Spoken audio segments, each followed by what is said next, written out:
হুম, so বাংলাদেশের অর্জন কি সেটা যদি আমরা দেখি যে ডেফিনিটলি কিছু অব্যবস্থাপনা আমরা দেখেছিলাম এয়ারপোর্টে যার কারণে বিএনপির আ বর্ষিয়ান দায়িত্বশীল যাকে সবাই শ্রদ্ধা করে, তার রাজনৈতিক আদর্শ নিয়ে হয়তো কিছু মতভেদ থাকতে পারে। কিন্তু একজন বর্ষিয়ান রাজনীতিবিদ এবং একজন ভদ্র ক্লিন ইমেজের রাজনীতিবিদ হিসেবে মির্জা ফখরুল ইসলাম আলমগীরকে সবাই শ্রদ্ধা করে।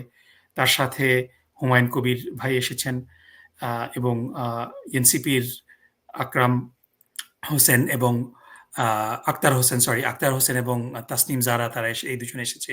সো এদেরকে স্পেশালি আ মির্জা ফখরুল সাহেবকে আ কটূক্তি করা, তাসনিম জারাকে কটূক্তি করা এবং আক্তারকে ডিম নিক্ষেপ করা এবং এখানে এটা আ একটা পররাষ্ট্র মন্ত্রণালয়ের একটা অব্যবস্থাপনার কারণে হয়েছে। So that was setback. এটার বাইরে ওভারঅল আমরা দেখেছি যে একটা ইউনিটির মেসেজ আমরা দেখেছি।